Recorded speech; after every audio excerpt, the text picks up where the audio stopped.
Queridos amigos, muita paz a todos. É com muita alegria que nos colocamos nesta casa, retomando o nosso trabalho de exposição. Nesse mês de novembro, dando uma espécie de pausa naquela sequência que vínhamos fazendo de o Evangelho segundo o Espiritismo, nos colocamos em relação a um tema que reúne alguns dos capítulos desta obra. Pelo menos o capítulo 11º, que é amor ao próximo, o 12º, que é amar aos inimigos, o 13º, que é fora da caridade, aliás, não saiba a vossa mão esquerda, e o 15º, fora da caridade não há salvação, e o 17º, que é o sede perfeitos. Recentemente, esse tema nos foi sugerido numa ocasião em que estávamos desenvolvendo uma atividade espírita, na tentativa de que produzíssemos, a partir da leitura espírita, uma reflexão em torno da construção da felicidade do ser, que envolve o amor a si mesmo, sem dúvida alguma, o amor ao próximo e, por fim, no sentido mais amplo, no amor mais integral, mais abstrato, para usar aqui uma expressão que dê conta daquilo que não conseguimos definir, o amor a Deus. E para essa noite nós gostaríamos de comentar esse primeiro nível de amor, que é o amor a si mesmo, que por vezes nós deixamos muito esquecido ou pouco cuidado, ou como se ele não fosse importante em seu desenvolvimento para que pudéssemos desenvolver os outros níveis de amor. E gostaríamos de fazer essa reflexão iniciando pela retomada daquilo que é o contexto da parábola do bom samaritano, ou aquilo que poderia ser chamado de as bordas da parábola do bom samaritano. Conforme Kardec transcreve aqui em O Evangelho segundo o Espiritismo, no capítulo 15º, faz a retomada da narrativa de Lucas, que está no seu capítulo 10º. E nós vamos perceber que, antes que a parábola seja narrada, há uma situação em que Jesus estava na via pública, estava assistindo aqueles que o procuravam, estava apresentando alguns ensinamentos. E a narrativa diz precisamente assim: então, levantando-se, disse-lhe um doutor da lei para o tentar: Mestre, que preciso fazer para possuir a vida eterna? Respondeu-lhe Jesus: o que é que está escrito na lei? Como é que tu lês o que nela está escrito? Respondeu o doutor da lei: amarás o Senhor teu Deus de todo o teu coração, de toda a tua alma, com todas as tuas forças e de todo o teu espírito, e ao próximo como a si mesmo. Respondeu-lhe então Jesus: disseste muito bem, faze isso e viverás. Na sequência, o fariseu vai perguntar a Jesus quem é o próximo. E para responder à pergunta de quem é o próximo, Jesus narra a parábola do bom samaritano. Para esta noite, para esta exposição, nós vamos ficar com essa primeira parte. Vejamos que no contexto que aí está colocado, alguém interpela a Jesus para lhe perguntar o que fazer para entrar na vida eterna. Ou seja, a mesma questão que aparece em N circunstâncias, já apresentamos aqui, que era um questionamento profundo daqueles que conviveram com Jesus, e é um questionamento nosso hoje. O que fazer nesta vida para garantir um lugar no mundo espiritual?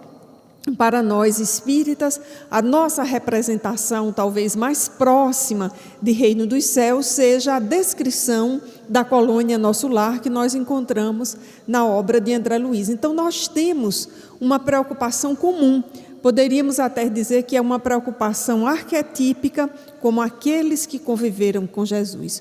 O que fazer para entrar na vida eterna? Ou seja, nós temos a certeza de que essa vida continuará para além da morte e nos preocupamos com o futuro. E queríamos talvez uma receita, um passo a passo, uma explicação, um modo de fazer que não falhasse, que nos permitisse assegurar já nesta vida aquilo que vai nos ocorrer na sequência. Uma espécie, digamos assim, de previdência. Então, é nos guardar daquilo que nos pudesse tirar desse alvo, fazendo exatamente o que nos levasse a atingi-lo. E vejamos que, diante dessa pergunta, Jesus responde com uma outra pergunta. Esse início aqui do contexto é muito interessante por essa relação de perguntas que se sucedem, sempre distendendo o tema. E a pergunta de Jesus é: o que está escrito na lei? Ou seja, a resposta para a questão colocada era uma resposta já conhecida, porque Jesus não começa respondendo dizendo: faça isso, faça assim, faça aquilo outro. O seu interlocutor permitia uma resposta que nós poderemos chamar aqui de contextualizada ou situada, porque era um interlocutor que conhecia as leis, era alguém que convivia com a literatura do Sinédrio, com a Torá, convivia muito proximamente com aquilo que se chama de a memória de uma história, de uma ética, da formação de um povo, de uma cultura monoteísta. Então, o interlocutor permitia que a resposta se desse em forma de um questionamento reflexivo. O que é que está escrito na lei? E imaginamos uma pausa aí, mais ou menos, para o interlocutor se situar, buscar na sua memória o que ele conhecia. E como se Jesus o conhecesse profundamente, e na verdade o conhecia e nos conhece, Jesus tinha a condição de fazer o que a gente chama de um escaneamento da alma. Então, quando aquele interlocutor, em alguns segundos, busca na sua memória o que estava escrito na lei, Jesus apresenta outra questão que é muito importante para nós, porque nós podemos colocar a primeira questão para nós. O que é que a literatura espírita diz sobre a imortalidade da alma? O que é que a literatura espírita nos diz sobre como será a nossa vida após o nosso desencarne? Nós poderíamos trazer aqui várias narrativas. Nós poderíamos lembrar, por exemplo, que já lemos a obra Voltei, do irmão Jacob, que é o pseudônimo de Frederico Figner, que 1 ano após o seu desencarne, ele relata as suas dificuldades durante o desencarne.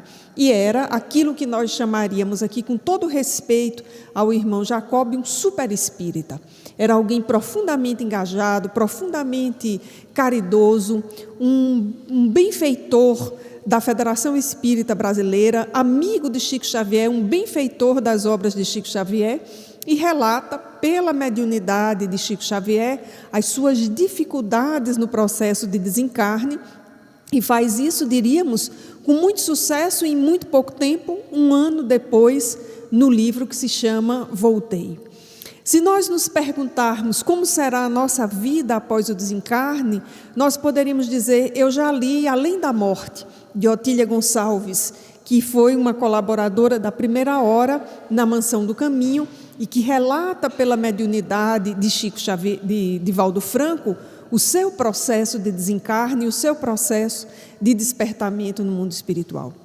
E poderíamos também responder essa pergunta dizendo: nós já lemos Tormentos da Obsessão, de Manuel Filomeno de Miranda, pela psicografia de Divaldo, em que ele apresenta os espíritas que não desencarnaram bem, para a nossa tristeza, digamos assim.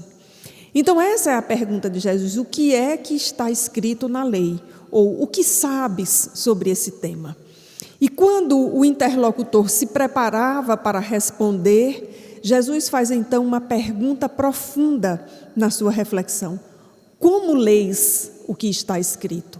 Então, qual é a tua leitura daquilo que está escrito? Vejamos que, além de da pergunta anterior ser uma pergunta situada, a seguinte é uma pergunta que situa mais ainda a resposta a ser dada.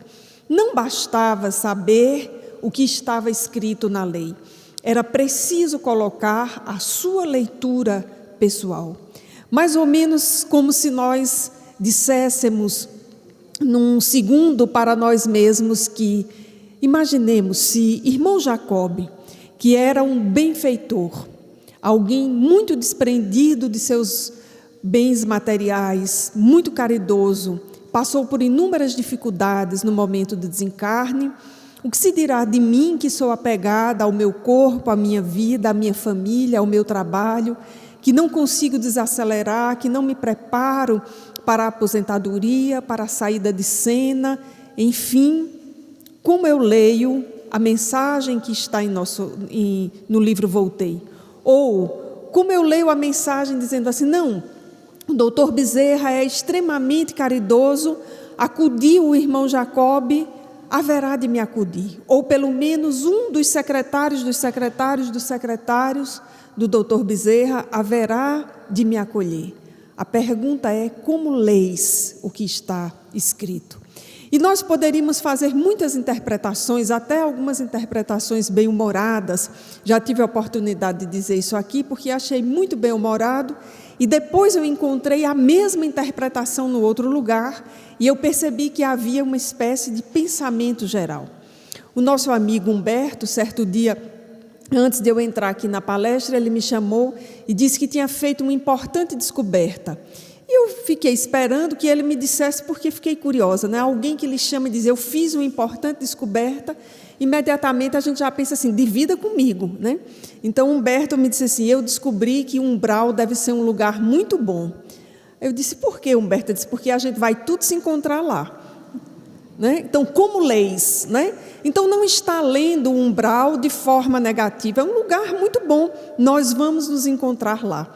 Quando eu cheguei em Porto Seguro, não comentei nada desse assunto, e os amigos lá e as amigas estavam com a mesma ideia, o umbral é um lugar muito bom, nós vamos todos nos reencontrar lá. Então é o como leis, né?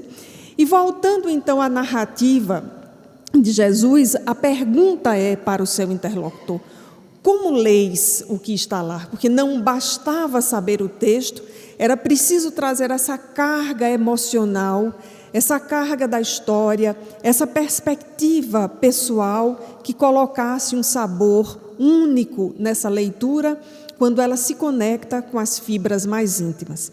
E o doutor Daley, então, responde aquilo que ele sabia de memória: amar a Deus de todo o teu coração, de toda a tua alma, com todas as tuas forças, de todo o teu espírito, e ao próximo como a si mesmo.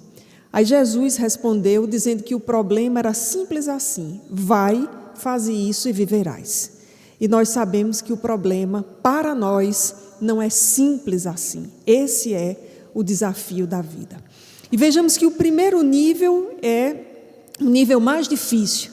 E aí nós precisamos inverter essa escada para começar pelo nível mais baixo, que é aquele de amar ao próximo como a si mesmo. E quando nós verificamos amar ao próximo como a si mesmo, nós nos damos conta de que essa regra tem um modo de fazer, e é um modo de fazer recursivo, porque nós precisamos amar ao próximo como nós nos amamos. Então há uma recursividade na medida em que nós precisamos enxergar o outro na medida em que nós nos enxergamos. E aí múltiplas perguntas surgem nesse momento, que é como nós nos enxergamos.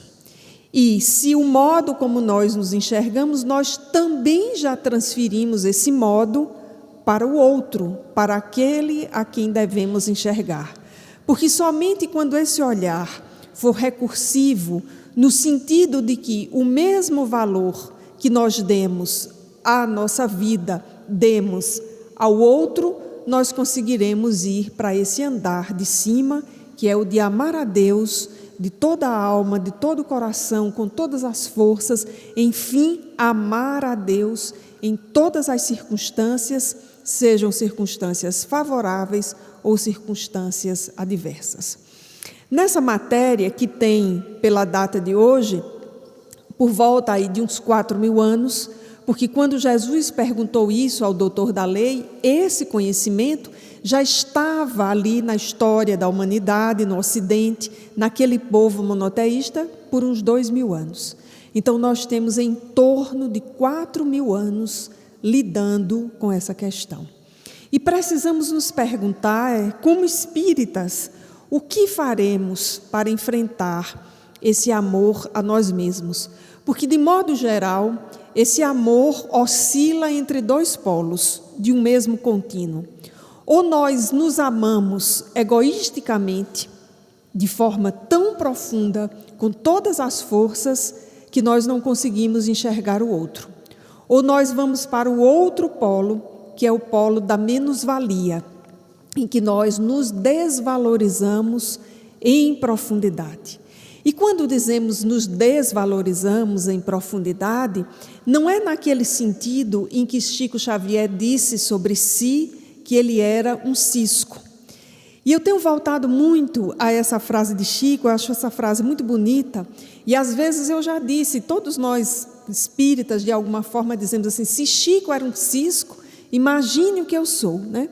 Então aí nós vamos lá para aquele parte interior da célula, do cisco, aqueles nanoelementos lá dentro, e começamos a ter sobre nós uma menos-valia. Ultimamente eu tenho pensado que Chico disse que era um cisco ante as belezas que ele via, porque alguém que saía do corpo com a facilidade que ele saía, que assistia a aulas de evangelho no mundo espiritual, com Emmanuel e com outros grandes instrutores no mundo espiritual, imaginemos esse espírito quando voltava ao corpo, como se sentia. Devia se sentir diminuto em relação à grandeza do evangelho. Mas a nossa menos-valia, por vezes, não ocorre nesse sentido. É quando nós nos desvalorizamos, quando nós não nos cuidamos, quando nós não nos protegemos e quando nos achamos incapazes, quando nos colocamos, por exemplo, na posição daquela personagem da parábola dos talentos. Nos lembremos que haviam 3 personagens ali que receberam talentos, porque o texto diz que um rei que tinha muitos haveres demandou ao exterior e deixou parte de seus haveres naquela terra, sob os cuidados de 3 de seus emissários. A um deu 5, a outro deu 2 e a um terceiro deu 1. Nós já sabemos o que aconteceu com aqueles que receberam 5 e 2 talentos, que tiveram a coragem de multiplicar, enfrentando, imaginamos, muitas dificuldades nessa multiplicação.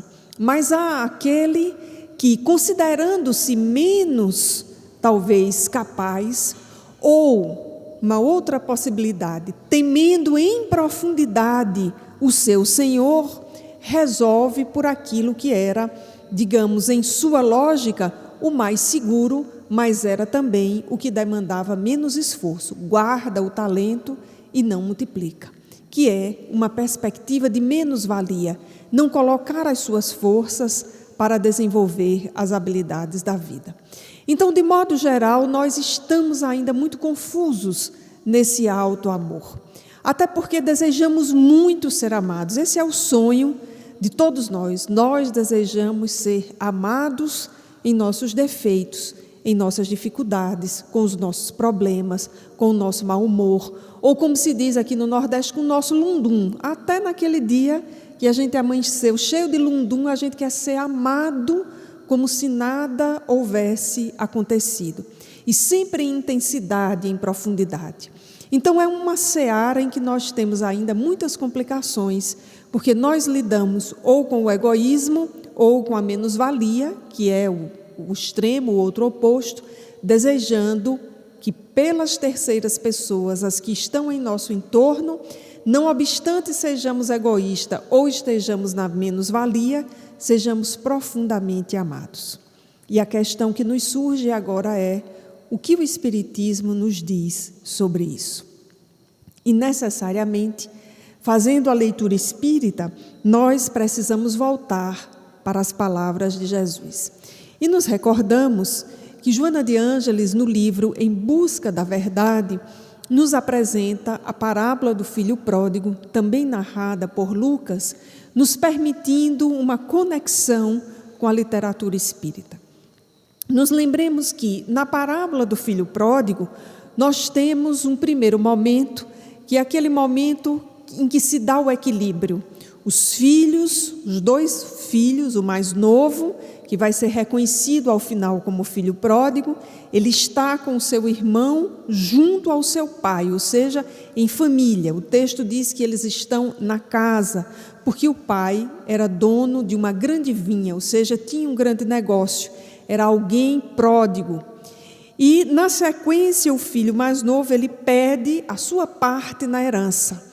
Então, ele vive a experiência do amor egóico, porque ele receberia a herança como qualquer pessoa recebe, e esse é, digamos, um direito que nós estamos estabelecendo desde a antiguidade, a herança por filiação, que é recebida com a morte dos pais, ou quando os pais, ainda em vida, repassam a herança aos filhos para o seu usufruto, mantendo, às vezes, uma certa cota para a qualidade de vida, o bem-estar dos pais. Na parábola do filho pródigo, nada disso existe. O mais novo pede a sua herança, ou seja, ele está vivendo o amor egóico. Das 3 pessoas que estão ali, das várias pessoas de uma circunstância, de uma sociedade inteira, aquele ser sente-se o mais necessitado. Ele se autoelege o necessitado. Ele se autoelege aquele que deve ser atendido. Não importa se são 3, se são 3.000, se são 30.000 pessoas, se são 3 milhões, a criatura se sente a importante do cenário e, portanto, ela vai em busca do que supõe ser seu e ser seu direito. E nesse nível em que nós estamos, talvez nada nos fale mais fundo do que aquilo que a gente tem direito. Parece que é intrínseco, há uma natureza atávica, uma força que nos impele a buscar aquilo que supomos, ou que nos foi dito, ou por um acordo social, é convencionado que é o nosso direito. Então, o mais novo, ele se move nessa direção. E como ele se moveu nessa direção, a vida dá para ele o que ele buscava naquele momento. Porque se a herança fosse negada, o que faria aquele jovem? Sentindo-se profundamente afetado, ele iria espernear, ele iria gritar, ele iria chorar, como faz uma criança pequena quando quer conseguir aquilo que deseja. Então chora, bate o pé, algumas batem a cabeça, né? Machuca, bate de novo, ou precisa vir um adulto. Aí tem umas que batem a cabeça, aí sai, aí vai para outro lugar. Enfim, faz aquilo que a gente chama acena, esperneia e chama mais atenção ou tenta chamar mais atenção para o que quer. O adulto egóico faz coisas mais ou menos assim. Não bate a cabeça porque já sabe que dói, vai machucar, mas faz cena, chama atenção, lamenta, chantageia. 1000 artifícios, 1000 artimanhas que todos nós conhecemos, algumas das quais ou todas elas nós já protagonizamos todas. Porque desejamos a herança. A herança é qualquer coisa, qualquer desejo que nós acreditemos estar na nossa rota, no nosso momento de receber naquele instante. E como nós somos, nesse nível de amor, cegos, a vida, por vezes, nos dá a experiência de experimentar. Ficou redundante, mas é isso mesmo, a experiência de vivenciar aquele desejo. E nós nos deliciamos, como uma criança que ganha um brinquedo ou que experimenta uma sobremesa, nós nos deliciamos e recebemos o que era o nosso direito.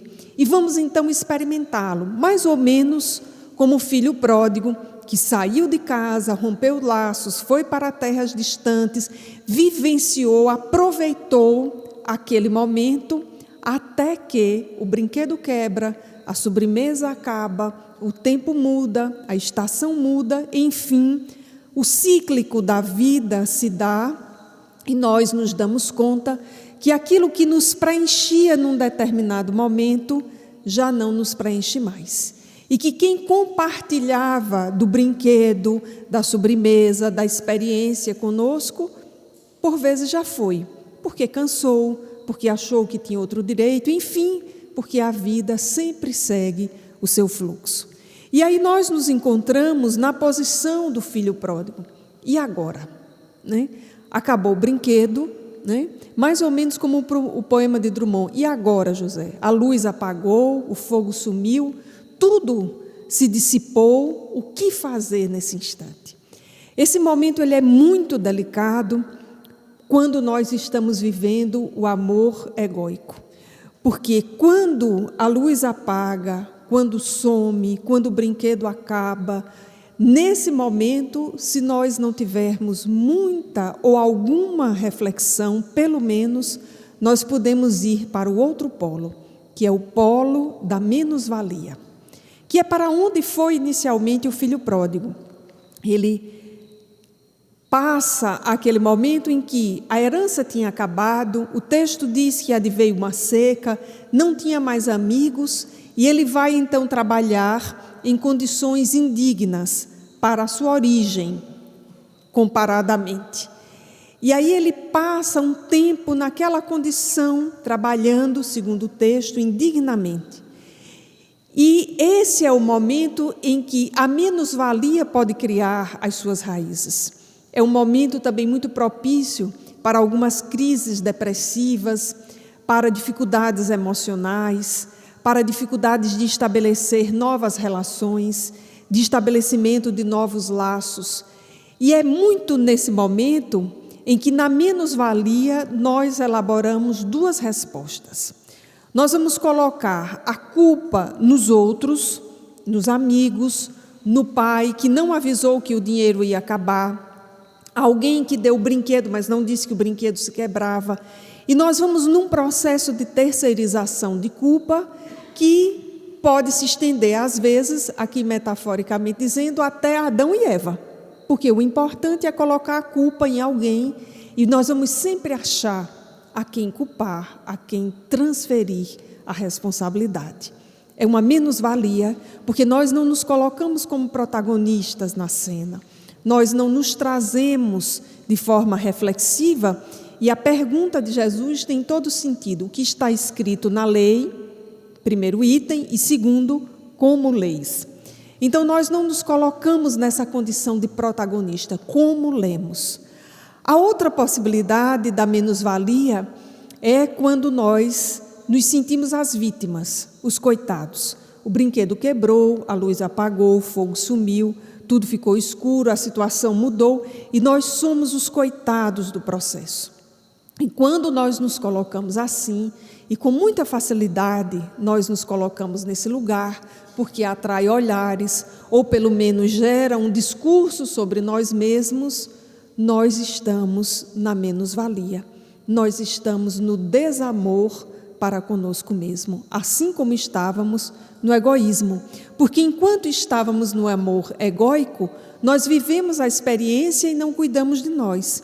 E quando nós estamos na menos-valia, terceirizando a culpa, nos vitimando, nós também não estamos nos amando, porque o nosso olhar está para fora, a quem culpar, ou um olhar para chamar a atenção do outro de que nós somos as vítimas. Então, Joana de Ângeles, analisando essa parábola do filho pródigo, ela nos faz perceber exatamente esses momentos do amor a nós mesmos. Esse primeiro momento do egoísmo, esse segundo momento da menos-valia e um terceiro momento, que é o momento do enfrentamento, que é muito importante e que é a lição que nós precisamos aprender. O que ocorre com o filho pródigo?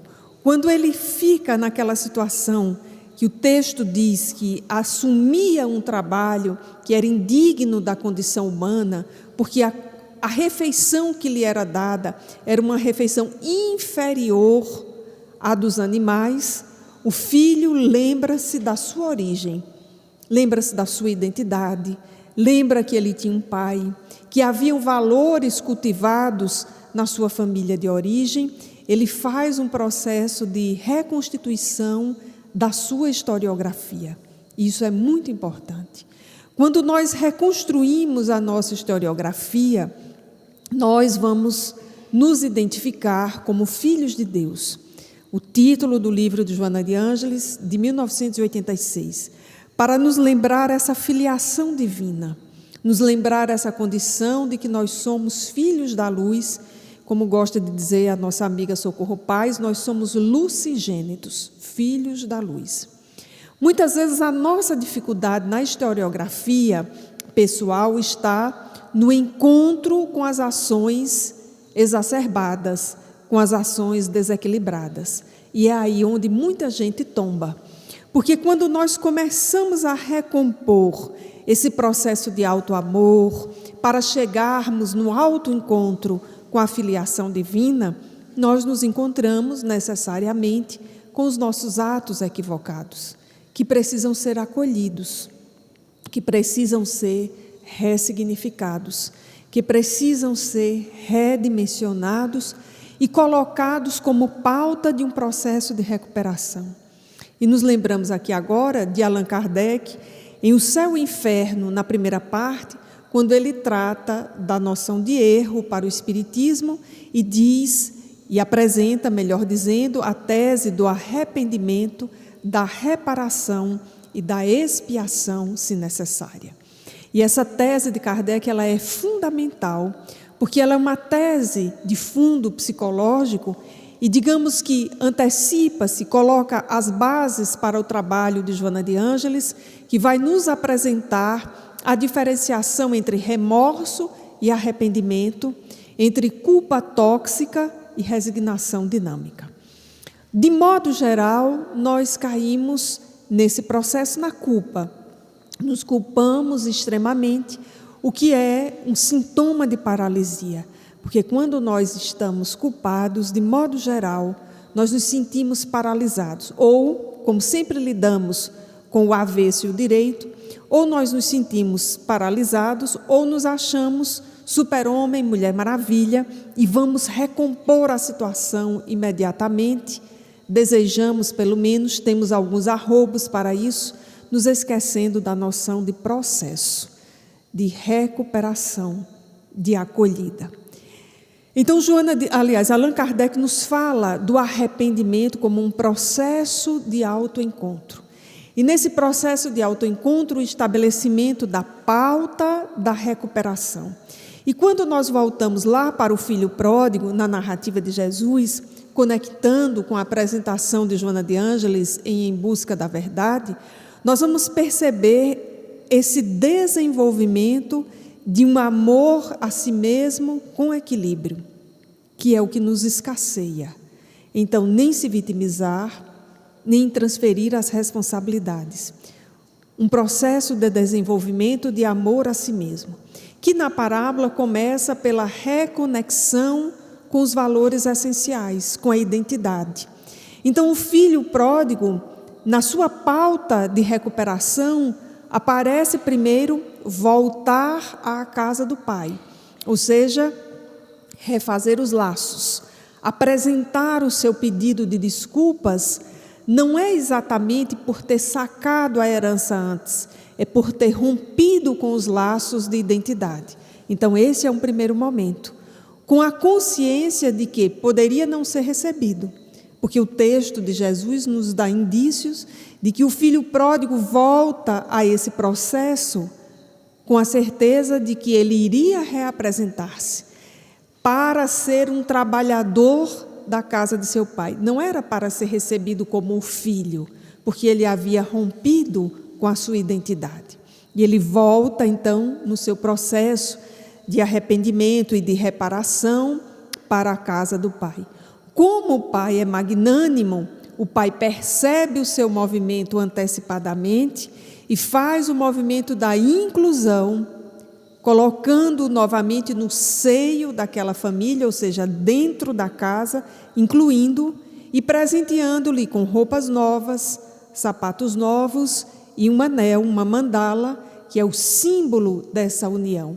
Então estava ali novamente aquele filho recebido por aquele pai, que é metaforicamente o símbolo do amor para aprender a amar-se.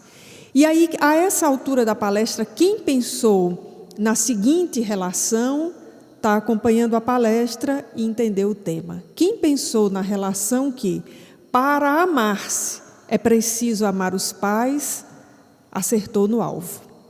porque a parábola do filho pródigo nos diz exatamente isso. Aquele filho que volta, na reconstrução do seu amor pessoal, ele volta para nutrir-se do amor do pai e do amor que ele tinha ao pai para amar-se. Então nós precisamos amar a nossa origem. Lição número 1 de quem quer aprender a amar-se. Enquanto nós fugimos da nossa origem, negamos quem nós somos, negamos o nosso enraizamento, nós vamos construindo algumas máscaras que servem durante um certo tempo para a nossa interação, para a nossa sobrevivência com os outros, a nossa colocação social. Mas é preciso, sem dúvida nenhuma, que nós façamos esse movimento de entender qual é a nossa origem e amá-la. E a partir desse ponto de amar a nossa origem, o que não significa coadunar com inverdades dessa história, anuir com falta de ética, com falta de valores, mas compreender qual é a nossa origem e entender que nós só poderemos ser diferentes no sentido de melhores quando nós carregamos essa origem e nós a honramos e nós a respeitamos. Então o filho pródigo ele faz esse movimento de voltar-se para a origem, para provavelmente, se essa parábola continuar-se, amar-se em profundidade e a partir daí amar ao próximo.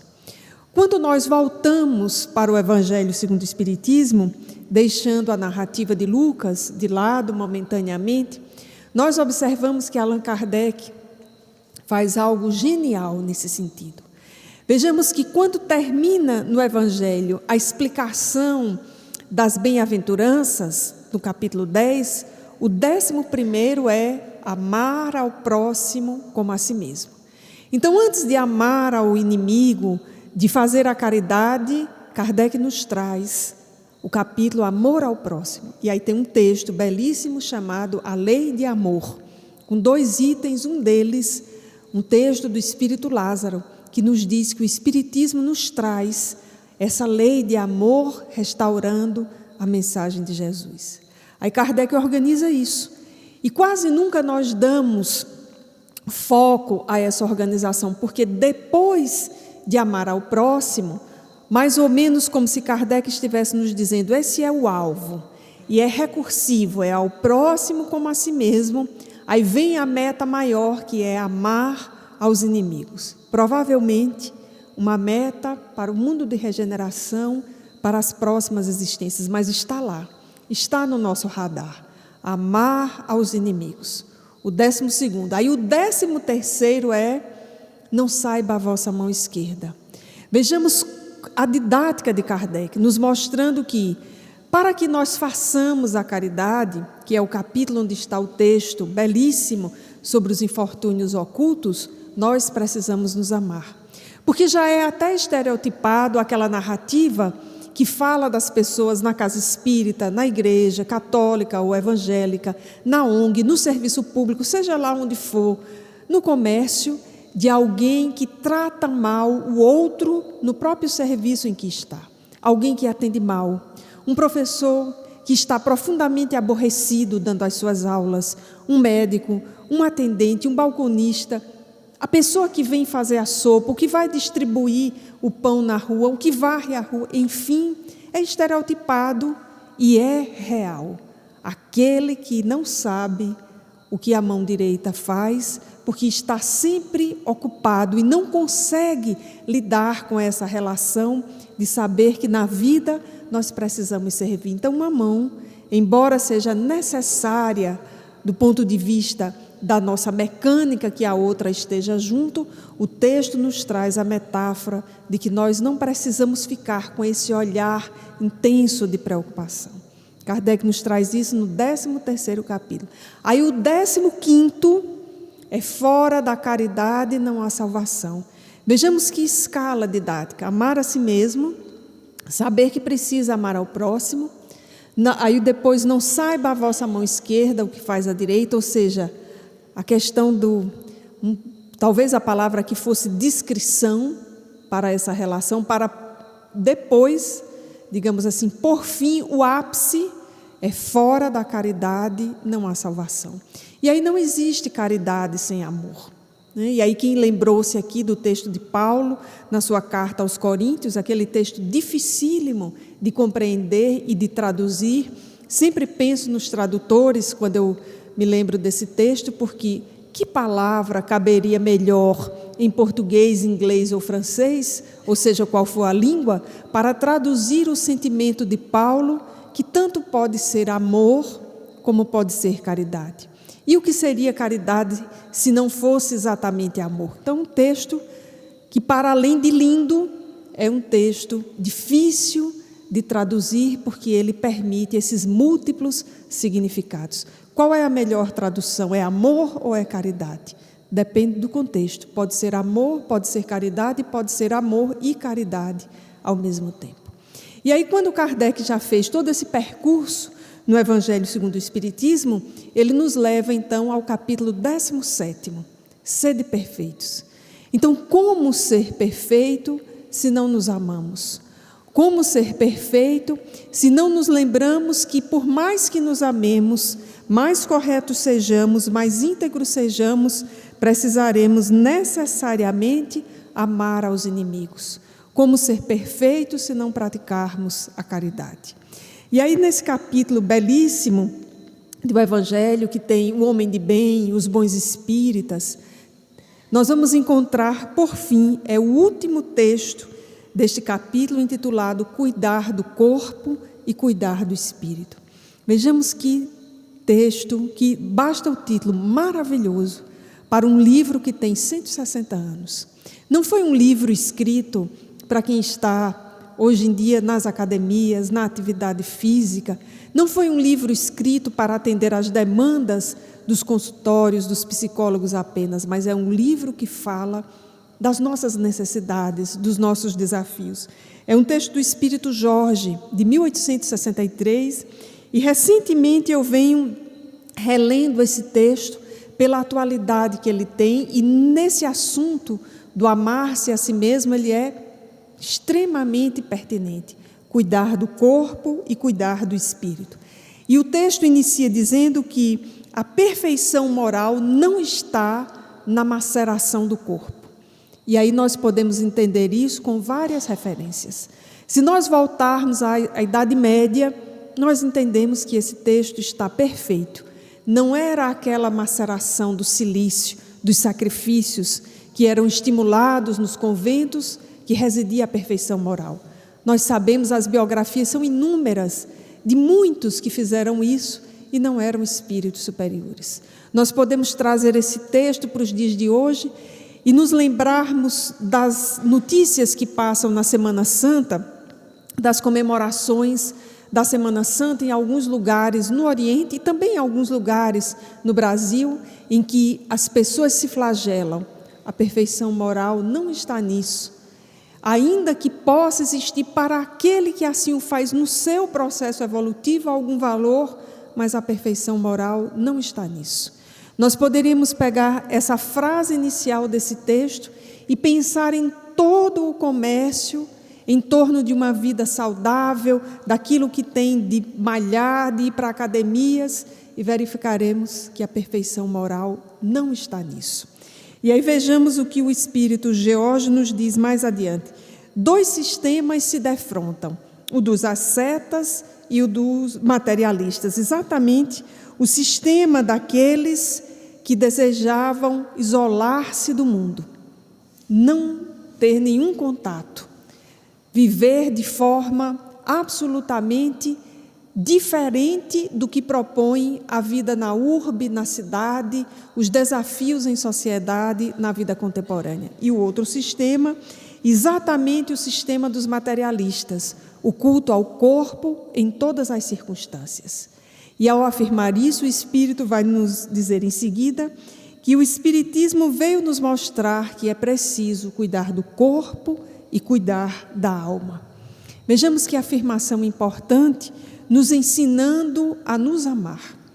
O processo de autoamor que começa lá com o filho pródigo, recuperando a sua origem, honrando a sua origem, amando-a, prossegue no reconhecimento de que o corpo tem uma finalidade definitiva e importantíssima no processo reencarnatório. Não podemos negligenciá-lo, deixar de cuidar com os recursos à nossa mão, ao nosso alcance. Mas na medida em que cuidamos do corpo, precisamos cuidar da alma, que era a palavra do século XIX para as emoções.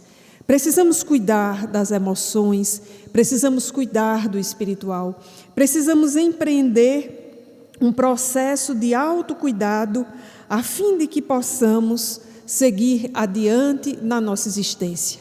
Porque se não tivermos esse autocuidado, se não nos amarmos, se não nos cuidarmos, qual será a qualidade da nossa relação com o próximo?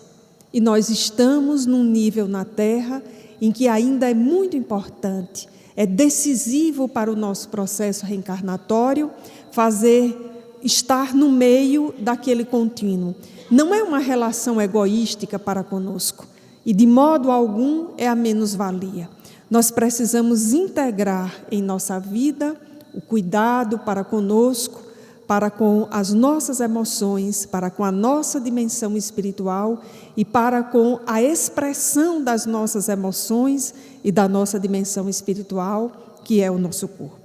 E encontramos, para encerrar essa palestra, o livro Vida Feliz como um manual de auto-amor. São 200 mensagens. Nós podemos abrir em qualquer uma delas e encontraremos com Joana de Ângeles exatamente ali o que poderíamos chamar de um pedacinho, ou uma fase, ou um conjunto de instruções para que nós possamos nos amar melhor, a fim de que a relação com o próximo seja melhor, superando o egoísmo que quase sempre caracteriza essa relação. E separamos hoje uma que achamos bonita para essa noite. Poderíamos ter pego qualquer uma outra, mas separamos uma que achamos bonita para essa noite. É a mensagem de número 67, em que diz assim: reserva um breve espaço de tempo para reserva um breve espaço de tempo entre os teus deveres para a beleza. Vejamos que autocuidado. Um breve espaço de tempo para a beleza, porque estamos cercados da catástrofe, da corrupção, da feiura. Precisamos direcionar o olhar. Para o que vamos olhar? Reservemos um breve espaço de tempo entre os nossos deveres para a beleza. Desperta cedo, a fim de acompanhar o nascer do dia, embriagando-te com a pujança da luz.